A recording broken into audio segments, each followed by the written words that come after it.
Hi, I'm Liam, aka Grey Rose, and welcome back to the road to the Hall of Fame. Last time we solved 5 labs, and so we're now sitting at a beautiful 5 points on XSSy.uk.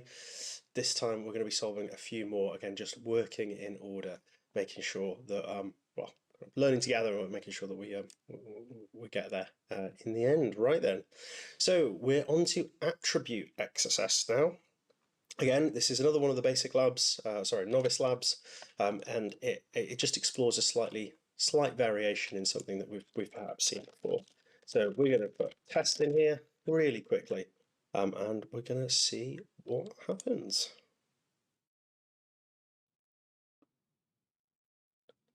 See if name it was test.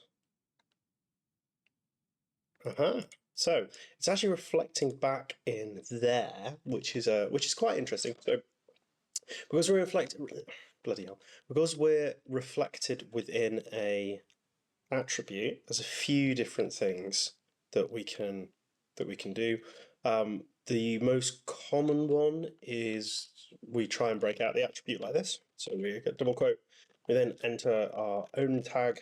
So we do script, or we do actually image source equals x and arrow equals, and then we're just going to do alert one like that. And then when that's injected there, that'll then close our image tag there. So we submit this. Yeah. So you'll see we have successfully broken out. We've entered the new one, but this is being encoded. So we can't easily get our execution by injecting a new tag. So instead, let's try something else. Let's still start with this, but then let's put a space in there. And then what we'll do is we'll try and add an attribute. Now, input tags have a few attributes that we can use. Some of those, well, the classic one is, if I can remember it, it should be,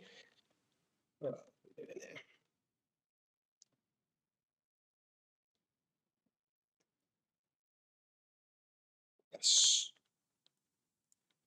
do on focus equals like so, and submit. And then when we focus it, we're going to call an alert one. Now, to do, oh yeah, that'll also break. So enter our name here instead. Okay. So instead of this, let's go test and break out there. Let's go on focus equals alert cookie, and then let's call the autofocus here. Now when we submit that, it should autofocus, and then you'll get your alert with your flag in there. So that's a nice simple one. Again, just abusing on focus and autofocus. I can show you what that looks like here. So we go test on focus alert one autofocus. So here you can see we've broken out of that tag there, broken out of that attribute. Sorry, we're now calling on focus equals alert document.cookie, and then we're pulling the focus to this automatically using the autofocus attribute. So when this page loads, the browser pulls the autofocus. It's then focused. So the on focus event handler fires, or the focus event handler fires. And then we call alert document.cookie. So now we can just really quickly grab that, paste this in here, and we should get a solve. Beautiful. Right then. Let's move on to href XSS. Again, a kind of variation on a theme. Please note the subsequent anchor link will be automatically clicked. So because this is a training site and we're using a headless browser, sometimes some of the labs have to be slightly broken or slightly unrealistic, or some certain behavior will be simulated. So if we were to enter a href here of test, let's see, /test. So what's gone on there? So we've got target URL here, test. You can see we search for test here. This is going to be,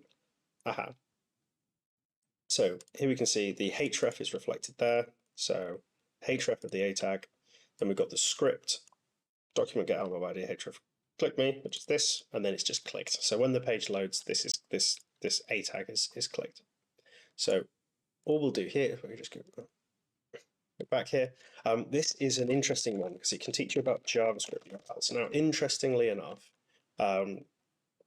browsers or kind of URLs support a number of protocols. Now, the most common ones is HTTP and then HTTPS, right? So those two are the most common ones, but there are more. So there is JavaScript, and so if we do JavaScript for that one here, of course that's actually blocked because they don't let you do that. But sorry, we can use data URI. Then we specify text / HTML, and then we go h1 I there, and then close h1 tags there, and this should then, yeah. So this will then render this. But JavaScript is you can't do it in your browser because they don't like you doing it.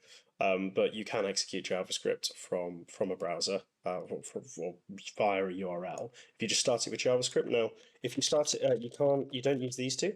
You just use the JavaScript and then the colon, and then we can call alert.cookie like that.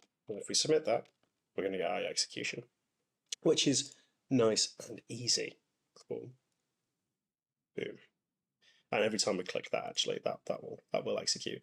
This used to be the way people would do shortcuts. So you can actually add a shortcut, which is a JavaScript thing, and every time you click it, it'll actually execute.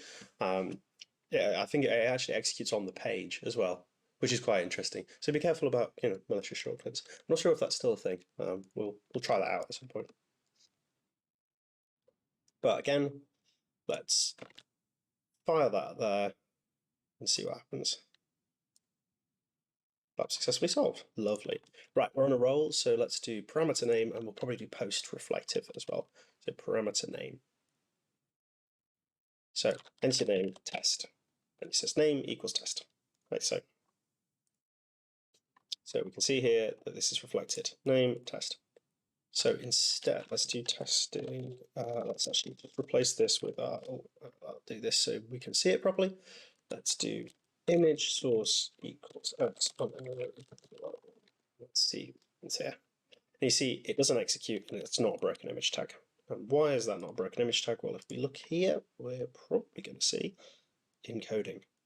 So this is called entity encoding, and it means that whilst the browser will display the entity, it will never translate that entity into the actual character. So it won't treat it as an open tag or a closed tag or a less than or greater than symbol. It'll just treat it as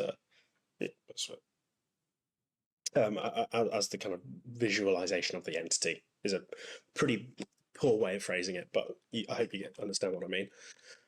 So the name of this gives us a bit of an idea that sometimes parameter names aren't referenced as the parameter name. So in the server-side code, it won't be, let me grab the parameter called name. It'll be grab the first parameter and then have the name of it reflected next to the URL encoded part of the thing. So instead of doing this, let's instead in our name value, then we're going to do image %20 is a URL encoded space, so we're just going to use %20 instead of space because otherwise it'll break it. You can see there it doesn't really like it doing that. So URL %20 image source equals X, and then I think that's %3D. Source equals X, %20 on error equals alert. Oh, I'm going to have to do that. Let me just make sure %3D is actually. Oh, it is. Look at that. God. You don't have to remember that, by the way. You can just select it and encode it like so. So, in fact, I'll show you that's like there. If I do that and then apply my changes, you can see that just adds it there. So you don't have to memorize all the URL encoding. You can just use Burp to do it. It's a bit sad. And then if we undo that, we can see here that that's actually not being encoded. So they're only encoding the attribute value, not the attribute name. So if we grab this, copy URL, paste this in here, We'll see if we get our one. Let's just go and edit this slightly up here to document cookie, and boom, we now have alert document. Let's fire this off, and hopefully we get some execution. Oh, boom! Right, let's go to post reflective, and we might actually just do alert blocked as well. Why not? We're on a roll. Post reflective. So, and it gives you a bit of a hint here, so you can create an extra one. Now, if we do this, I'll just do script, script. You can see that it is. But when we go here, you can see it's a post request to target.ftl. Now, when we've got it in the get request like this, we can just copy the URL and submit the URL here.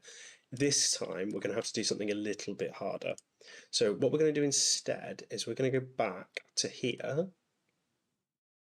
We're going to inspect, and we're just going to grab this form here. Hopefully this is going to go better than the last time I tried to inspect element. So let's grab this. And we're going to go to back here, My Labs, open this in your new tab, payload hosting, and on index.html, all we're going to do, yeah, let's do this properly. We do HTML, then head, close the head tag, then body, then paste that form in, then we're going to do a script as well, which we'll fill in a second, and then body, then close the body, and then close the HTML tag. This kind of gets a little bit hard to read because it's not color coded. I'd recommend if you're newer to this, then you probably want to use like VS Code or some kind of code editing tool. But we're just going to do it like this. We go ID equals submit me, input text is name, and then we're just going to give it a value of script one alert cookie, sorry, script, and then form, and then in the script here we're going to do document.get element by ID, submit me, and then we're going to submit it. So that means when the page loads, the form will automatically submit, which is what we wanted to do. Because remember, if you're actually exploiting this properly, you have to send this to somebody, and then they have to click on the link in the email. This then redirects them to your site, which then automatically submits the form, which then redirects them to their site, which or the vulnerable site, which then detonates your payload. In this case, document.cookie. If it's in reality, it would be something a little bit more exciting. So this is good. This is actually a similar technique to cross-site request forgery. Cross-site request forgery defenses here, if they were properly implemented, would protect from this cross-site scripting being exploitable. There's still an XSS issue. It's just no longer an exploitable issue. So the CVSS score, the severity rating of it goes way, way down, either to low or informational, depending on kind of what you're deciding to do with that. But anyway, let's save this. And then let's just have a little look and see if this works, which it almost certainly won't. Ah, yes, it didn't work because we forgot to grab the full URL. So we left this as a relative URL here. So what we're going to do instead is this, and then I'll redirect to our proper site. And boom, there you go. We now have a link. So we're just going to right click on this, copy link address, and if we send this to post reflective, we should now get solve. Lab successfully solved. Boom. Right then. Let's do the alert blocked as well, and then we can call it a day there.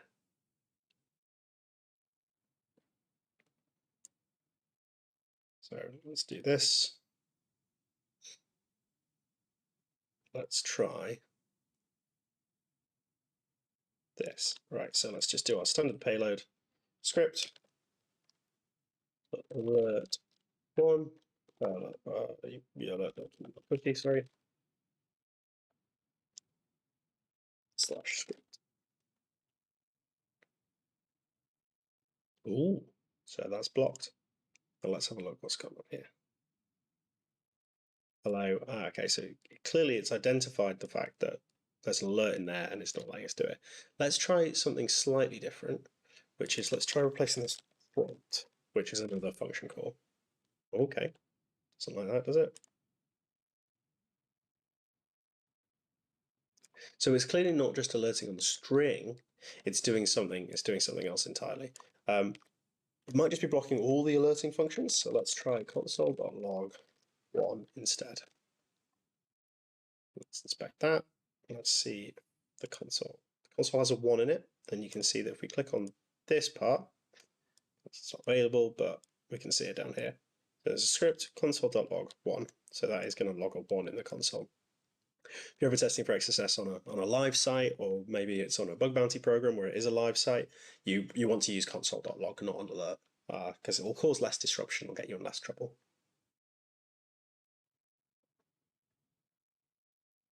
So, can't do that, but what we can do is we can probably eval a string. So let me see if eval alert1 works. No. So it's not allowing that, so it probably is grabbing the string. So what instead we're going to do is let's do eval that plus alert1, and then we're just going to do percent. Oh, is it %2b for plus? We can use decoder to check. %2b decode as URL. Yeah, that's a plus sign. Plus sign is a reserved character. So what that means is it's well, it effectively means that it's used as a space as well in URL encoding. It's not just the plus character. So we have to URL encode it as a plus character to stop the browser interpreting it as a space, or probably the server interpreting it as a space.